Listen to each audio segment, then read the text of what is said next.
Spoon Lake. It's Garage Logic with Chris Reavers manning Technology Corner, Kenny Olson from the Krabby Coffee Shop, John Haidt in the newsroom, and of course, the Rookie. Here is your Flashlight King, Fireworks Commissioner, and the Keeper of Common Sense, your Mayor, Joe Soucheray. Charnel Investment Consultant brings you this Garage Logic episode. Call Josh at 952-925-5608 for a free 48-minute consultation. Hi, Tom. Well, How are hello. This is the deputy mayor, a deputy mayor. I understand you had a different deputy mayor in yesterday. Is there truth to that? Yes, and she's a lot better looking than you are. Yeah, we cheated on you. She's also, as you may know, she treats me like her arch enemy. Yeah. We joked about that a little bit off the air. Yeah. And then we had a good laugh. She takes shots at KSTP all the time. Here's what I like about both of you. Here she is in the Lion's Den. Here's what I like about both of you, because you're both really good at what you do. But it's fun where it's almost like watching, a Yankees-Dodgers game where it's two elite teams and they still just want to battle. It's kind of fun. Except that it's very one-sided because I never initiate anything. I don't.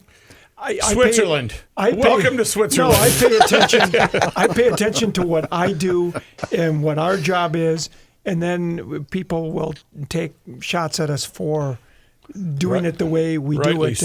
We're the lamestream media, the mainstream media. What's better to get ripped? Empire. Is it better to get ripped by a fellow journalist, or is it better to get ripped by anonymous Twitter handle users? It's all nonsense. It is all equally nonsensical. Gotcha. I don't initiate anything. I only respond, and now I even respond less than I did. I have the mute button on X has become my friend. Yes, it has. You can You mute said people. you don't initiate anything, you only respond? Yes. Sounds like Kenny at a key party. That's not true, Tom. What? John, I'm not you have 100% something- certain what that means. John will easy give shot. you the answer for dealing with Twitter. Go ahead, John. Yeah, How do you do I'm it? just glad to see that Johnny and Kenny are here, because when I filled in 4th of July week, it was like they had those shots up, but there were just tumbleweeds. Should I show him my Yes. shirt again, Kenny, so he can see where I was? Yeah, he was in Mandel. I was at my 50th high school reunion that Oh, week. that's so, pretty cool. yeah. So And how dealing was, with Twitter, though, John. How did you do it? Twitter. Well, I just said goodbye about 8-9 months ago, and I don't deal with it at all. It's gone, gone. you gone from X? From Yeah, Twitter? I'm gone. I'm gone from. Well, X. there's a lot of people who are gone, and some people who are on X are gone. That would be me. If you know what I'm saying. I do know. I mean, they're out there. To the point where I had to point out to Johnny the wonderful tweet I had sent out this morning that basically captured our group text from this morning, where I said, well, this is pretty much us. I sent out a group to remind the fellas that we got an 11 a.m. start time, and here's what happened. Johnny Haidt responds first. High maintenance TV guy Hauser follows suit. MSP Traffic leaves the conversation, and Rookie never responded. No, Yeah. I told you not to text me ever. I don't respond That's to text. us in a form. nutshell. True to form. Has Rookie not responded to this very If you moment? called Rookie right now with him sitting next to you, he might get back to you on Wednesday. I'm not going to answer for sure. He's trying got his to do a phone in his show hand here. right now. Should I I'm send him turning a down my text? volume, to tell you the truth. Should I You know send what him a the text? the secret with Rook is, if you text him something about food, because Yes. I do that often, and he gets back to me really quickly. Yes. Really quickly. What did I do with you with your roast the other day? And yeah, 100%. And by the way, Rook, I got to give a quick shout out because these guys are awesome. This place is, Kenny, remember, what was the year that you drove through Lonsdale on one of the Dum Dum runs back from Indy? Wasn't it Lonsdale? I don't. Highway 19. No. So yesterday I was in Yeah. the area.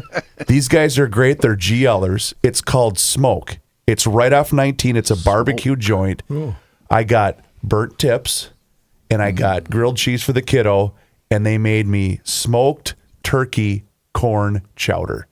That sounds really Wow. good. That So you got sounds- yourself a. Yeah, that it's sounds really it's just good. called Smoke. Sounds It's right off better on 19. I'll be on a looking it up January here. day. It's but Yeah, really, right. really good. Anyway, but I thought Smoke. food would be a good. And anyway. it's and where is Yeah. it? It's in Lonsdale, It is so in it's a hike from the metro, but there's great places outside of the metro to go grab a bite, man. Hell yes. And that's one of them. That place is awesome. Now I am multitasking today. I don't know if the town council or if the GLers can see.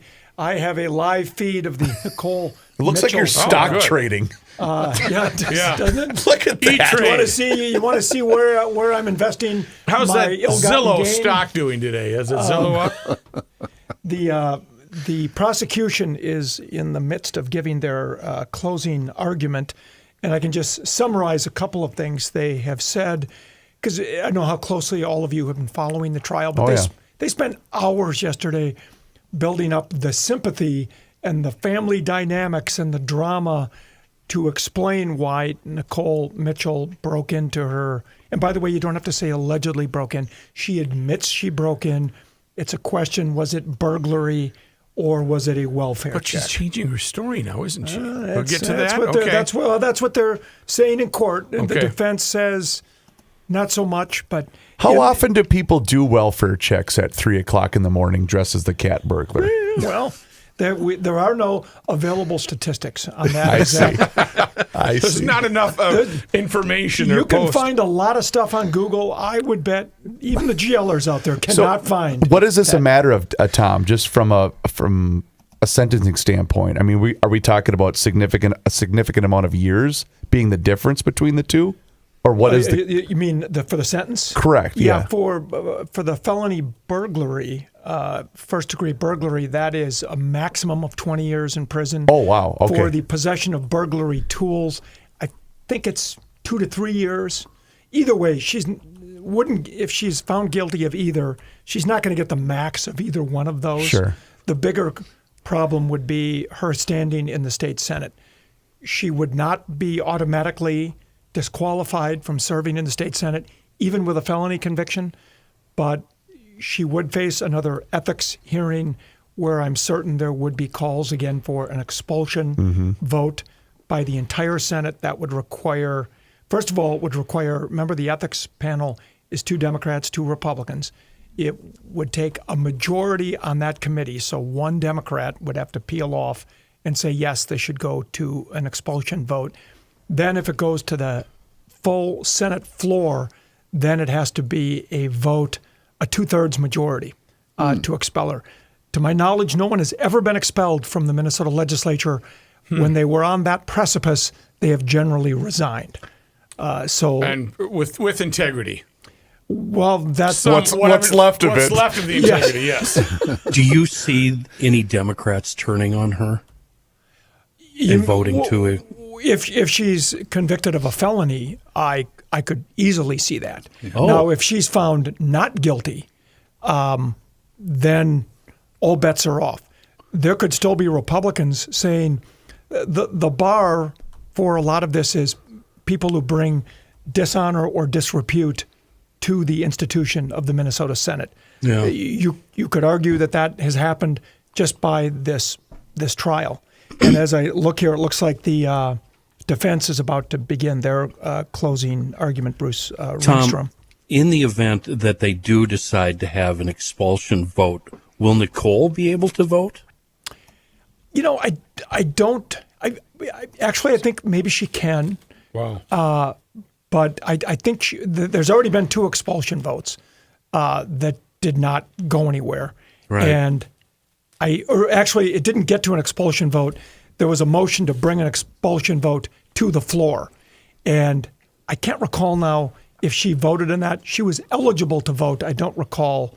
I think she did. If she did or not. But I think if I remember right, she did. Didn't she, guys? John? I think she Yes, did, because we were Yep. appalled that she Yeah, would be we made a allowed big to- deal about it. But if she's found guilty on both of these charges, there is almost no chance she keeps her seat in the Senate. I mean, In the event of that, she's found guilty on both charges. Is there a minimum sentencing that the judge has to follow? Would he be forced to make her do 6 months, a year, or whatever? Or could he just say, time served, you're on probation, you know, etc.? I think the judge has a lot of latitude. I don't know for sure. I know the maximum. Very rarely does anybody without prior convictions, a prior record, get the maximum. Yeah. And so my guess is she would fall well short of that. But let's say it's 6 months. how can you serve in the Minnesota Senate? Yeah. And now, I know you can vote remotely these days, but that's pretty remote. That And would be a first, wouldn't it? Well, absolutely. Cell as far block as I know, C. in Minnesota. Right. And how often do they have to give you special privileges to have a computer Right. and have, like, say there's like a 8-hour session of the Senate, they're not going to let you. No. have Do a room Prisons all usually have to good yourself. Wi-Fi, or like do they have very secure passwords? They do have Wi-Fi. You'd Yeah, be what is your surprised. experience, Tom? Tom, I'd be on Marketplace looking for cars if it was me. They've got cable. They have color TV. Color. Wow. Yeah. Wow. Or a nice pickaxe. So you said prosecution is giving their final. Yeah. Well, now the defense just started theirs. So They could wrap it today. Oh yes, no. I will be surprised. Let's see what time. I would be surprised if it's not to the jury by lunchtime, so by noon or so. The prosecution started at 10:52, and they were already done by about 11:15. So they took about 20 minutes, and that included replaying some body cam video and the initial call to the dispatcher. And I can't hear right now. During a break, I'll tune into the defense and hear what. Do we have what a he is stringer or a camera up there? Yeah, we have a. This is a rare case of cameras. Do you want to send it to me and I can patch it through the board?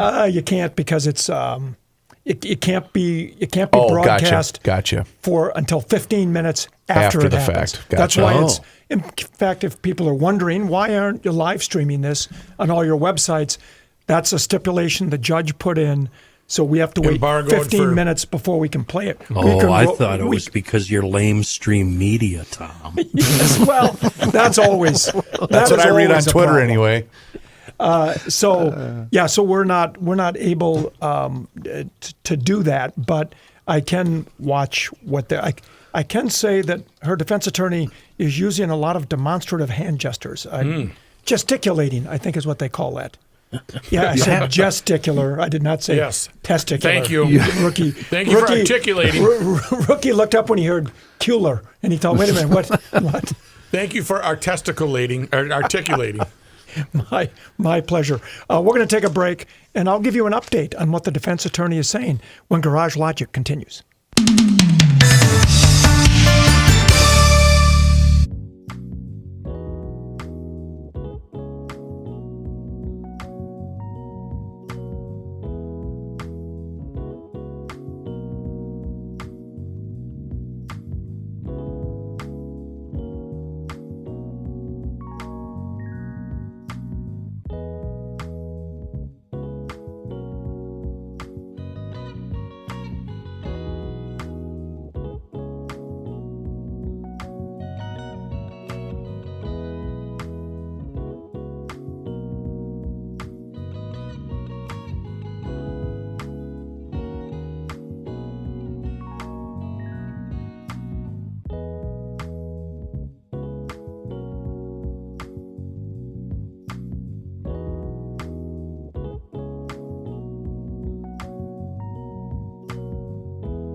Brooke. Time and temp. About 75 degrees and time's about 11:22. Here's Tom Hauser.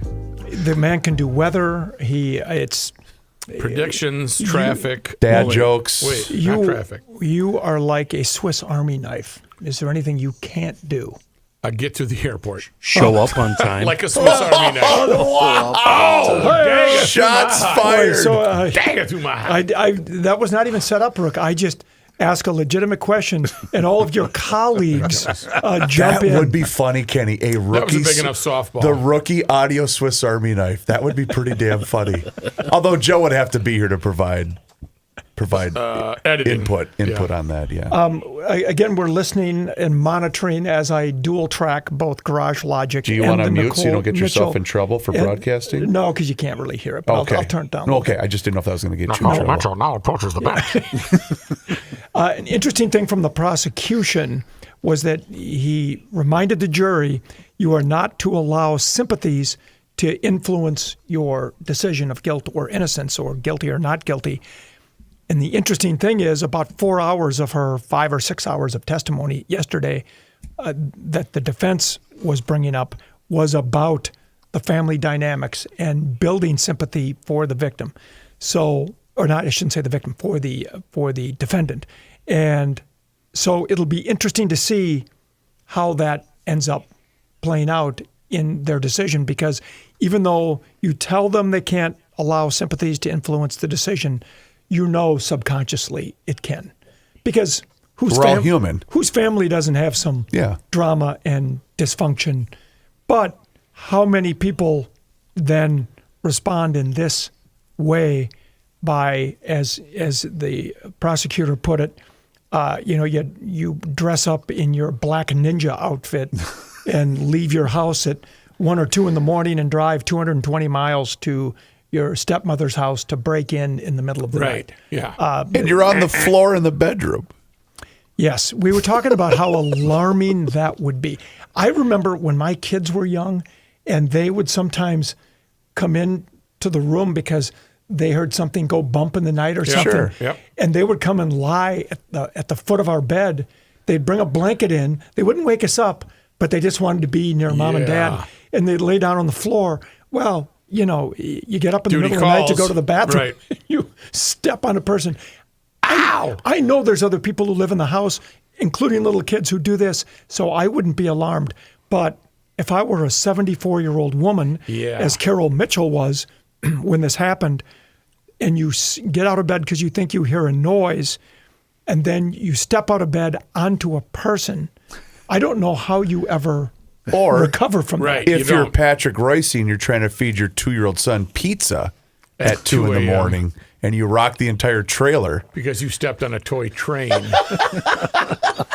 Which kid was it? Was it Jim? I think it was Jim. Yeah, Let's it was see the if old- Was Jim this a wants some son or a pizza. grandson? Was His this son. way No, back? this is way back when back. Ricey was still drinking. Lived He was in a still trailer. imbibing at that No, point. and I forget, Patrick is the pride of Fulda, right? Is he from Fulda? But I believe this was at the Prior Lake estate, wasn't well, it? the reason I not? was bringing Fulda up is that the Fulda newspaper just folded. No. Did Did you it say really? that? Folded.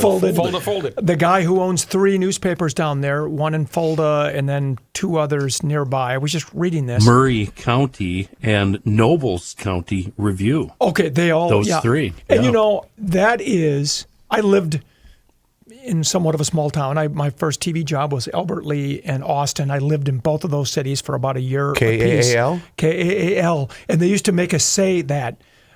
Tom Hauser in Hayfield, KAAL TV. By the time you were done, it was like half your store. Sure. Just to spit out all the. And they wouldn't let us say KAAL because they said people are going to think you're saying W. And Oh, there sure. is a KWL down, I think, in Waterloo. So Oh, my God. I don't. Now they just say News Center. Then eventually they let us say News Center 6. And I forget what they do now. And now Hubbard owns them. And I forget what their outcue is now. But they don't have to say But KAAL. the death of the small town newspaper is really just a sad indictment And on that- journalism. That's what I was getting at. Yeah. Well, it's not an indictment of journalism. It's an indictment of the fragmentation of how people consume the news. if you can't get people to subscribe to your newspaper, and so you have a decent circulation, if you don't have a decent circulation as a publisher, you can't sell ads. And if you can't sell ads, you can't be a going concern. Right. You may understand that here at Garage Logic. Yes. Yep. Right? And so, so it's not an indictment of journalism. It's an indictment of what has happened to the way news consumers digest their news. And they can now go on their phone. Why do they need, what was the name of the Fulda paper? Do you see it there? The Fulda Free Press. The Fulda Free Press. Well, it turns out you probably had to pay for a subscription to get the free press. Right. Now they can go on their phone and, plug things in. The problem is, for the folks down in Fulda, sometimes the news they would get about what's happening in or around Fulda or Nobles County or wherever was coming from those newspapers. Yeah. And then they were putting it online. Yeah. Now you're not going to have these small town newspapers putting that online. So where are you going to get your local news? And, people have been saying local TV. I think Liz Collin might be one of these people who says we're a dying breed. We're never going to, and network TV, it's all dying. Networks, that's an open question. But in terms of local TV, if we don't go cover the Minneapolis City Council or Minnetonka City Council or Woodbury City Council or Hudson, Wisconsin, who's going to cover that? CNN is not going to come here and cover those things. Right. So we're always going to be viable. How we deliver it is an open question. Is it going to be on demand only? Maybe I could envision a day when there isn't a 4:35, 6, and 6:30 traditional newscast. Aren't you already seeing that to some extent? Oh, absolutely. Yeah. You could subscribe to our YouTube channel or whatever, and we could give you a menu of stories that you could choose from, and then you produce your own newscast. If you don't care about somebody stabbed on a sidewalk in Uptown, but you do want to see that Minnetonka police, how they plan to use drones to respond to crimes, you could click on that. Same thing with weather and sports. And Let's just go around the room here. Yeah. I personally hate that, but I really want to know what John thinks about that. John, would you do that, or would you prefer it given to you traditionally? I would prefer traditionally, only because I'm around Tom's age, and I started in TV news actually for the first 5 years of my life, my adult life. And the other thing when we talked about newspapers, it's not just the small town ones; the big ones too are having issues. And I also prefer reading a newspaper. And everybody says, "Well, it's not immediate. You don't get." Well, I'm sorry. It's a habit. It's just a creature. I run to town every day and buy a newspaper. Yeah. I hate everything I read, but every day I throw another $3 at and buy a newspaper. I get the newspaper delivered to my driveway every day. It's something my parents did, and I've always done. So, Tom, I'm a news consumer, and I prefer reading it in a hard copy. I don't want to be lugging around a laptop or reading everything on this tiny little screen. Yeah. I like to be able to, at my leisure, with a cup of coffee out on the deck, without having to worry about internet connections or anything, just read the paper. The Fulda Free Press traces their beginnings back to 1880. Wow. Now, when I read this story today, not knowing anything about it, I have a lot of opinions. Thank you for the snicker. Okay. And my opinion is why. Do we have a breaking news sounder? Yeah. I don't know anything about it, so I have very strong feelings. Why can't the Fulda Free Press, the Murray County News, and the Nobles County Review all combine? The same guy owns all three of them. Combine, become one newspaper, come out every week on Wednesdays. And do not make any of that available on the internet. I can somewhat help you, Ken, because Why I not? think that this happened with my hometown paper, the Faribault Daily News, and the Owatonna Free Press, and I believe that there's one more where that's basically what they did. It's the same publishing house that runs all three of those newspapers. I can't remember the third one. It might even be more now. This is a couple of years ago, but that's essentially what they did. Is they just started putting out one newspaper that just went to that and then entire circulation. All you need is one really good salesperson to go out and get those ad dollars just to keep it afloat. Maybe asking for subscriptions is the wrong way to go. Maybe you need to hand it out. And a lot of times the subscription is just to be the steady flow of income. They can keep coming in. It's always been the ad revenue that drives profitability. Right. Yeah. And if a lot of these people that you want to advertise to, they might be advertising on the internet now instead. Well, and you're seeing that at both that level, but also at the network level. Not that I want you to talk about another network, but is that probably what was Colbert's demise? Same thing. Oh, we talked about that a little bit this morning. It's fascinating. A Colbert show is canceled for those that are not familiar. Yeah, and I read that. In 10 months they'll be going away. I think there could be a seismic shift here pretty soon away from late night talk shows. What is the next genre going to be? I don't know. It's going to be online. I was saying, well, no, they got to do something to fill the network time. I could see maybe edgy late night game shows, because the game shows are not that expensive to produce. That's why you're seeing a lot of them. Because the labor is prime pretty time. much free when it's just people showing up to Well, play. they bring in Michael Strahan, like on Sure. ABC. He's already under contract for Good Morning America. I'm sure he gets paid extra to do this, but it's a lot cheaper than a series, A production. with a bunch of actors and all that. And here's another sign of the times. I don't know if you guys caught this, but do you remember Howard Sinker? Yeah, He used to be at the Star Tribune, and I Absolutely. think his last job there before he left was the digital editor.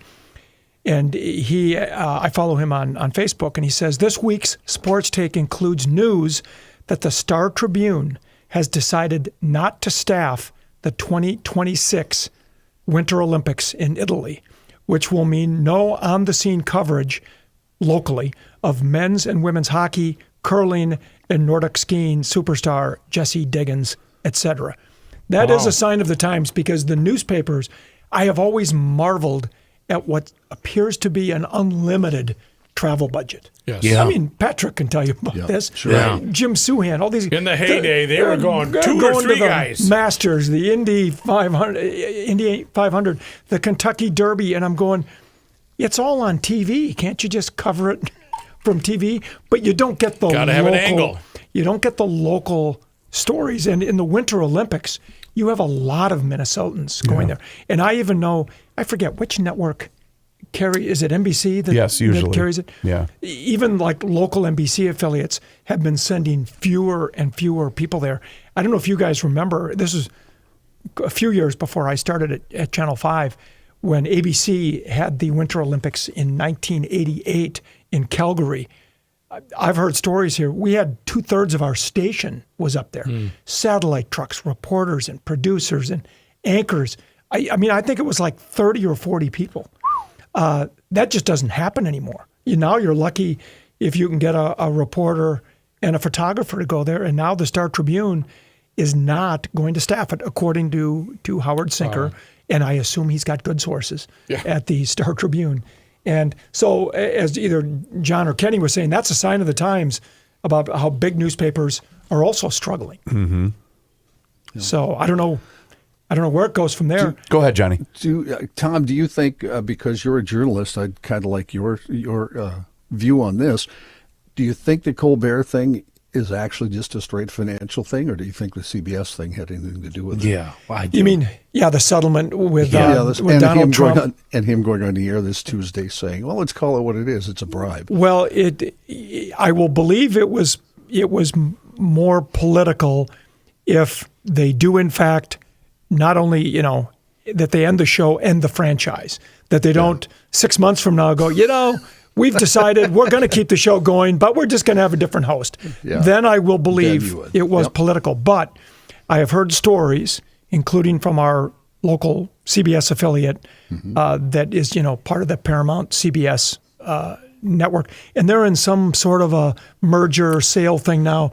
Everybody is trying to tidy up the bottom line, spend as little money as possible to make it more attractive for the sale. What kind of narcissistic jackass goes on the air and rips the people that write him a check? And I asked myself that earlier today, and I'm thinking, has this ever happened in the history of TV broadcasting where you can rip the network that you work for? Absolutely. Did Andy Rooney do this? David Letterman made a living Letterman? out of that. No. News. Let's go with news. News only, not talk shows like this guy. Oh, I see. Oh, okay, yeah, because Colbert is not technically a news guy, so he can do whatever he wants. I mean, I would, if I have a disagreement with management at Channel 5. Which you never do. Absolutely not. Houseboy. I would, Houseboy Hauser. A million years ago, I learned that don't do that. no, Don't and do it's, that. well, Unless because it's in fun. Well, it's like if you work at Best Buy or Target, are you going to go on your social media page and start ripping your management at Target or Best Buy? No, you try to work from within and, exert your own influence to see if you can get them to see things the way you do, Right. or you follow the way they want to do things, and that's how you keep your job. And there's nothing wrong with that, but to air your dirty laundry, I think is a problem. You brought up Letterman. It certainly didn't help him, did it? Him ripping NBC. No, well, I forget, did he rip NBC or was he? Or did he rip CBS? I know he ripped CBS a lot. No, he ripped. NBC was purchased by whom? A big General conglomerate. Electric? General Yeah, Electric. GE. He He used to go remember after GE. Yep. He actually went to their headquarters and got thrown out because he went to confront them. Yeah. And the security guards basically threw him out of the front. And it John, turned was into a that big before brouhaha. or after the Leno fiasco and the Tonight Show That fiasco? was before. It before was. the Leno fiasco. Okay. Yeah, when Leno was picked to replace Yeah. Johnny Carson. Yeah. Right. Right, yep. Yeah. That was pretty fun, though, when he basically just made it a nightly segment on his show going after Jay. That was pretty fun, wasn't Yeah, it? Well, it was fun for us, but I suppose. And when he was going after GE, I was amused. I do like when people take on the powerful, but you've got to be prepared for the consequences. If the powerful in question also signs your paycheck. Yeah. Now, some of these guys, Stephen Colbert, how many millions of dollars has he made doing this? You feel, Kenny, you mentioned Emboldened? narcissistic. He's also wealthyistic. I mean, you can, Yeah, he's made money. if you've got millions and millions of dollars, you can afford to be a little more brazen in what you say than somebody who I has actually to. looked up, Tom, what his net worth was because I was curious about this, and it's around 70 million. So he's doing Okay, well. then. He's So doing he well. doesn't have next week's paycheck already spent. No, he's not trying to beef up his 401k before he He might have retires. just went, F this, I'm done. I'm gonna go, you know what I mean? Like, I want to go to my cabin in the middle of the woods. All right, and we're going to do a round robin here in a minute. We're going to go through everybody's 401k balance when we come back on Garage Logic. And we're going to talk about our friends at Masters Maples and mastersmaples.com. So many GLers have been sending in so many great emails. So thank you very much for supporting the brand of mastersmaples.com. And here's the thing, ladies and gentlemen, it's not just the best 100% pure maple syrup that Minnesota has to offer. Yes, of course, that's phenomenal. But it's also the other stuff, like the pure maple sugar. Gloria emailed me about 2 weeks ago saying that she bought some because she loves to bake, and it's the best pure maple sugar that she's ever ordered. And they are also coming very soon to Fratelloni's Hardware and Garden Stores. So look for that coming up soon. But also, we're in the midst of grilling season, and the sweet and savory seasonings and rubs are an absolute must. Based upon Rookie's recommendation, I used that with the pork shoulder that I did about a week ago or so. It was so good. And I ate the entire pork shoulder in about 2 days. Yep. That's a different subject for a different time. But go to mastersmaples.com, place your order. They're wonderful. So all of you GLers that are maybe out of state or wherever, they will deliver to you at mastersmaples.com. So make your order. Let Ben know that you heard about Masters Maples and mastersmaples.com right here on the Garage Logic podcast. The months and years slide past, each more quickly than the last. Pretty soon you look around and you'll see 100 years ain't what it used to be. Oh, Johnny! Oh, yeah.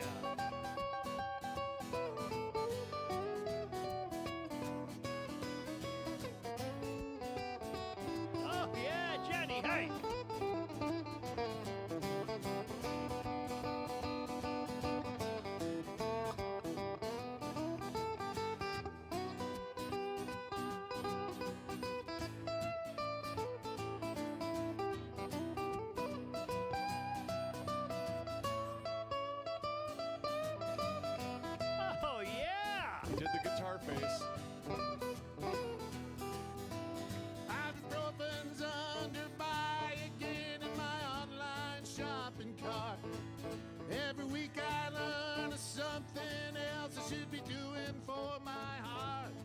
If I use the wrong pillow, I might have trouble getting out of bed. My hair grows in my ears and nose now more than on my head. As a kid, to me, ancient history was something like World War I. But I arrived close to that time, and this year as I sing this song, and I'm starting to find I can wrap my mind around life is brief and dear. I can hardly believe my baby girl's turned 26 this year. Oh, a little while it seems you got time to choose your dreams. Pretty soon you look around and you'll see, everybody, 100 years ain't what it used to be.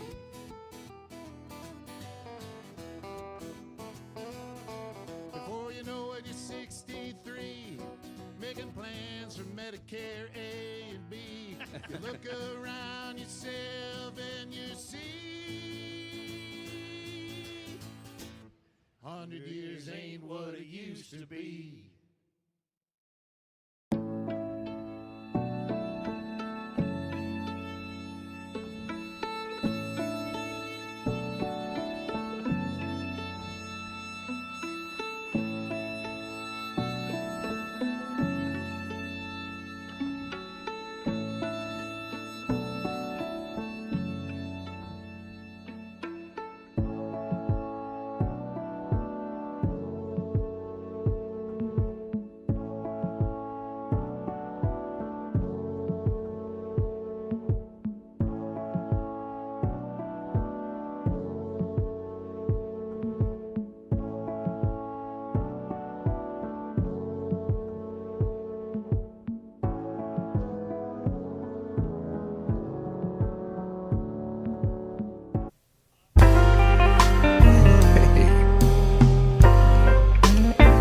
Homemaker. I'm a homemaker.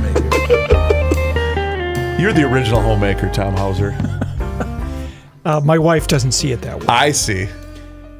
This is Tom Hauser in for the mayor today. I've been deputized to be here. One day only, one show only, folks. I'm monitoring the trial of Nicole Mitchell still, the defense currently casting aspersions on Detroit Lakes Police, who did fail to secure some evidence.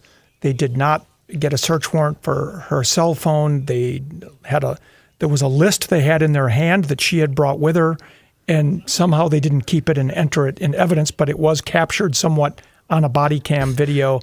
And now he's talking about some of the body cam. Can I share one clip that I shared with you guys while we weren't recording the show that I think the rest of the audience should have? This is from State Representative Pam Altendorf, but it's a clip of the trial. I believe this is from yesterday. The lawyer asked the question, "Did you have latex gloves in your backpack?" Nicole answered, "I did." The lawyer then asked why. Nicole responded with, "If I did find something disturbing, a full litter box or old food in the fridge, my intent would have been to stay in clean." How dumb is she, and does she think other people are? Wow. It's part of their case to say she was there to check on her welfare, and someone with Alzheimer's might not be taking care of themselves or their place. This is what the reason they're saying this. Whether anybody's buying it, we won't know until the jury. I have a dangerous comment that could get me in a lot of trouble. Yeah. Isn't it a built-in instinct that all women have? Like when I move a couch, I can't do anything until she comes in with a broom and a dustpan. Right, yeah. I got to clean up back there. I can't keep going unless.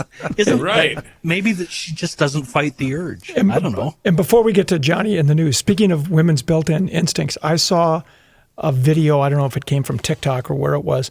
A man and a wife pull up to a Target, and you know how I don't know how any of your significant others are. The women are about Target. My wife can go in looking for detergent and come out with a pair of pants and pliers and all kinds of stuff. That's me at Fleet Farm. But yeah, go ahead. but they pull up, and the guy rolls down his window, and somebody from Target comes and hands him the bags of stuff, and she's like looking at him, go, "What are you doing?" He goes, "Well, this is all the stuff we had on our list."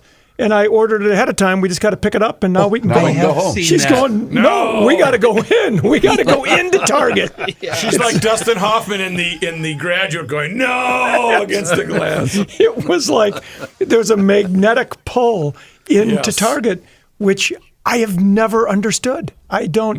I feel that way about brew pubs, I suppose, but not about Target. So, anyway, time now. Do we have Johnny any news Hyde. left? Well, Johnny Hyde in the news. Johnny. Thanks, Tom. North American Banking Company brings us this news. Tom, I was curious when you were talking about a list that was part of the evidence thing. So she had like a scavenger hunt list of stuff she wanted to grab and leave? Well, no, she claims it was a list of things she was there to check on. The problem is we don't really know what was on the entire piece of paper because all we have is the police officer looking at it. His video body cam is picking it up, and you can read the portion that's on camera. We don't know what else was on there. Possibly it was critical. It could have been critical evidence saying, I'm looking for ashes, I'm looking for a red flannel shirt. But we're never going to know because nobody knows what happened to that. Box of oatmeal cream pies. Whatever. Litter box. Classic. 2 years probation is being served by a pickup truck driver who disobeyed a school bus warning signals and nearly slammed into the bus that was stopped on a snowy Iron Range County road late last year. 60-year-old Keith Bargel of Tower was charged in St. Louis County District Court in April with failing to stop while passing the bus on the passenger exit sign. That's a gross misdemeanor. He's also charged with misdemeanor property damage in connection with a mailbox he took out on December 20th while avoiding a collision on Highway 169 near Virginia. On Wednesday of this week, Judge Michelle Anderson dismissed the property damage count, imposed the probation under what is called a stay of adjudication. That means if he abides by the terms of the unsupervised probation, the charge will be dismissed and the conviction removed from his record. His probationary terms require he remain law-abiding, take part in driver's ed courses, pay restitution in an amount yet to be determined, and pay $575 in fines. Bargel had kind of a weird excuse for all this. He said, I tried to stop, but there was a metal coffee cup stuck underneath my brake pedal. He also pointed out the payment was slick at the time. He said he probably should not have had his cruise control engaged. Court records in Minnesota show that Bargel's driving history includes 3 convictions for drunken driving, 3 for driving with a canceled or revoked license. His license was valid at the time of the close call. The video is very disturbing. Have you seen it? Yes. It's you. Yes. Yeah. I don't know what to make of why he did it, but boy, slow down around school buses. It's pretty simple.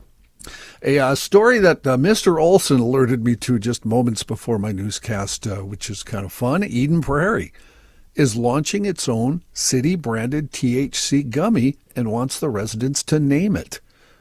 The purple-pink mixed berry-flavored gummy will come in packs of 10. Retail for $19.99 at Eden Prairie liquor locations this fall. What do you got, Chris? I'm going with, in the vein of all of us here at GL, the Dum Dum Gum Gum. Gum, gum, gum, gum. That works. Before all the prevalence of these accounts on Twitter that listen to the scanner and then post everything they hear as hard news, before all that, there was one person, and he passed away, unfortunately, but he used to have a lot of fun with Eden Prairie, and he had a headline twice a day, Eden Prairie Problems. And I think that would be the perfect name for the gummy, Eden Prairie Problems. I like that. Yeah. Eden Prairie appears to be the first Minnesota city to launch its own branded gummy as THC product sales continue to grow in the municipal liquor business across the state. The Minnesota Municipal Beverage Association is also working on a product that could be available by the end of the year.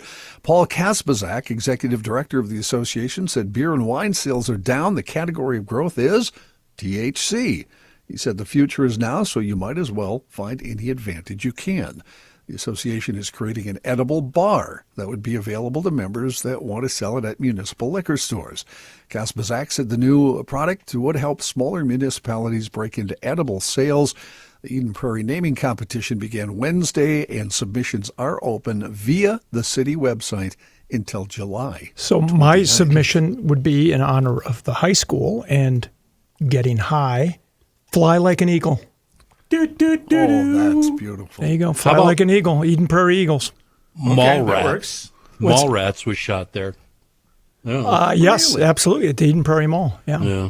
Back when it used to be, when I was a kid, the Eden Prairie Mall, I grew up in Edina, and Eden Prairie was the end of the earth, and it was just a mall. There was a mall and farms. Yeah. And we used to go there And- because you could go to movies, and there would be nobody there. And you could. My mom loved to go shopping there because there was no crowds. Right. You could send 10 bowling balls down the aisle and not hit anybody. Boy, that changed within about 10 or 20 years. But whoever first developed that mall, they were looking at some projections, and they were right. Is that within the purple triangle from the, or was that more the Bloomington Strip? I think that might be too far west. Okay, Matthew. where the Vikings got their Oh, in no. trouble there. The No, purple they were triangle. not. They were not in Eden. They would. Most of their problems happened east of there. Okay, Yeah. The toward 494 strip. Got it. Yeah, from like between 100 and the airport. Okay. You had Eddie Webster's. You had the Rusty Scupper. Fuddruckers. All Wait, kinds of. maybe No, Fuddruckers came a little later. Bird. Eddie Webster's and Rusty Scupper were Steak two and of Ale. the Steak and Ale. Yep, a lot of the big places. In national, international headlines, White House Press Secretary Caroline Leavitt on Thursday read a letter from a doctor aimed at addressing public concerns over visible swelling in President Trump's ankles and bruising on his hand, which had been concealed with makeup. Leavitt explained that Trump had noticed mild swelling in his lower legs, was evaluated by a White House medical unit, which found no evidence of deep vein thrombosis or arterial disease. Instead, doctors determined he has chronic venous insufficiency, or CVI. Some say. That is blood pooling in his veins, a condition Leavitt described as common among individuals over the age of 70. She added that the president was not experiencing any discomfort related to the condition. As for the bruising on his hands, Leavitt said it was consistent with irritation from frequent handshaking and the use of aspirin. She said the president remains in excellent health. And you know what they call that around Valentine's Day? There's another malady called if you're not in love with anyone, yes. your love life is kind of on the rocks. It's venous insufficiency, but that is different. That is not the same. That's a distinction malady. from. It's not the same Okay, malady. got Just it. what if you Google it, venous and venous. Carefully. Yes, insufficiency. Articulate your fingers. Yes, and do not put a P in front of any of that Yes. when you're talking about insufficiency. Yes. Anyway, Johnny, we digress. If Chris had been paying attention, he'd have given you the rim shot there, but he wasn't paying attention. I'm not. I'm already in can tell. post-show editing mode. He's It halfway has down. nothing to do with trying That's to good get to this know. done. He's so I get halfway down to the ball game already. Yep. He's on 169 heading south. As the more president news tries to wish away the Epstein files, more things continue to come to the surface. This time, it's a drawing by Donald Trump from Epstein's 50th birthday book. Oh, Jesus. That book saw body illustrations and writings from friends of Epstein. Wall Street Journal reporting the Trump page contains several lines of typewritten text framed by the outline of a naked woman, which appears to be hand-drawn with a heavy marker. A pair of small arcs denote the women's breasts, and the future president's signature is a squiggly Donald below her waist, mimicking, well, you know what it mimics. The letter concludes, "Happy birthday, and may every day be another wonderful secret." In an interview with the Journal on Tuesday evening, the president denied writing the letter. He said, "This is not me. This is a fake thing. It's a fake Wall Street Journal story. I never wrote a picture in my life. I don't draw pictures of women. It's not my language. It's not my words." He told the Journal he was getting ready to file a lawsuit if they published an article about this, which they now have. He said, "I'm going to sue the Wall Street Journal just like I sued everyone else." Since the story surfaced, several other pictures Trump did for charity auctions have surfaced showing that he has indeed wrote a picture. If you're wondering what the writing was inside the thing, it was like a conversation, imaginary conversation between Trump and Epstein, written in the third person, where a voiceover says there must be more to life than having everything. Then Trump says, "Yes, there is, but I won't tell you what it is." Epstein says, "Nor will I, since I also know what it is." And the president says, "We have certain things in common, Jeffrey." And Epstein says, "Yes, we do, come to think of it." Donald says, "Enigmas never age. Have you noticed that?" And Jeffrey says, "As a matter of fact, it was clear to me the last time I saw you." Will you guys excuse me? I need to go take a shower. Seriously. Oh, jeez. Gross. So, Mr. Epstein, there was no freak off. There was a chutzpah off. You should stop. You know, Yes. Yes, there is. At 7. Please don't be late. the president's defense, God bless him, to everything is it's fake news. Fake and news. he's become so good at it that all of his followers believe anything that is reported by the news media is fake. And so that is one reason why it's very hard to ever have a political debate, ever have any reasonable political discourse, because they will always just say that's fake news. And since you referred to our good friend, Mr. Money Talk, Josh Arnold, Josh, give us your hottest stock tip for the week. Mexican Coke. Hey now! Just be because they careful use- crossing No, the border. he's referring to the fact that Sugarcane. Coca-Cola decided to go to sugarcane. And because he's 100%, the Mexican Coca-Cola is spectacular. Well, 'cause it's real sugar. It's really... This relates to Tom's comment there because the president immediately announced all of that. And then Coca-Cola said, not so fast. We're not doing this for sure. So But my daughter works for Pepsi, so I am unable to comment at all on any Coke product. You're a No, I'm Super kidding. Bowl commercial. What Tom's Pepsi or saying Coke. is... That wouldn't make any sense. Right. Thanks, Pat. Yes, sir. Yes. I didn't know you were here. Yes. He's always here. That's somewhere. his sponsored Friday appearance Yes, in GL. there it is. He was heard from. Yes. and I know you want to wrap this up. Send him a So check. Let me sing. Let me do one more. Saying, let's hear it. A Florida man is behind bars on felony charges for a pair of Walmart sex toy heists. Jesus. 40-year-old Jeffrey LaForge was arrested last week on a pair of theft counts when she's being held in lieu of $10,000 bond. On two separate occasions, police charged that LaForge swiped a variety of adult toys from a Walmart in South Pasadena, Pinellas City, County City. Store security cameras recorded LaForge removing the items from their packaging and then departing Walmart without paying for the devices. $280 worth of stolen goods included a $31 Bro was stocking up. included a $31 tush Freak off. toy Yes. It's a Walmart off. and a $14.98. You know, they sell these at Walmart. I was just going to say, number one, I didn't know they sold them, but No. number two, But now I'm going. A Walmart product doesn't really seem to have the same No. quality as Lickety Split. Because you're picturing the old KSTP news report where the crime With scene with the who is Jeff the reporter? Crilly. Jeff Crilly. Crilly is on the scene and the the dangling.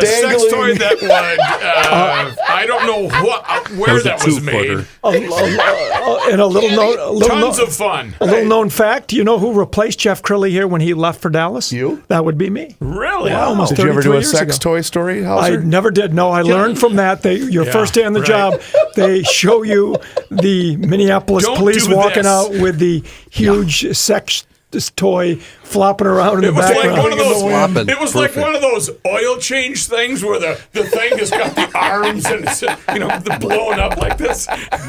By the way, the police did take a little shot at this fella in their report. They said in the report it's unclear whether the sex toys were intended for personal use or resale, although the lack of packaging might cause a prospective buyer concern that the items were You used. think? So- John, are we talking? Are they in the sporting goods Yeah, I or need the a little home items? for investigation. Personal purposes, I'd like to hygiene look. area. Where are did- they? Yeah, good question. Is there toys and then sex Automotive? toys? Are they right next to a each other? bicycle and a rubber ball. Kids' toys, adult toys. Yeah, I'm not sure. This is going to be, next time I come in, I'm going to have some answers on this. I'm going to do a little investigative work. I'll bring in some examples. How do you inquire though? Walmart. Hey, Jim from Walmart. Where is the? He's got the wink, wink, nudge, nudge. Aisle 7. Aisle 69. Thanks, Tom. Right. Thanks for filling in, Tommy. We appreciate You're you. welcome. Good to be here. See ya, Tom. And find more of Mr. Hauser's work at kstp.com, where I'm sure you are going to get a thorough examination of the Nicole Mitchell story. Anyway, also follow us along on all of our social media channels, which includes Facebook, Instagram, and X. And you can also subscribe to the Garage Logic YouTube channel. Just search Garage Logic on YouTube, where you can watch the show each and every single day. And you can also see full segments, video shorts, behind the scenes footage. You ain't getting any of that today, I can promise you that. But just search Garage Logic on YouTube and sign up for the Daily Logician. That email comes right to your inbox each and every single day, and it includes the most recent episode of the podcast. Find out more and sign up right now at garagelogic.com.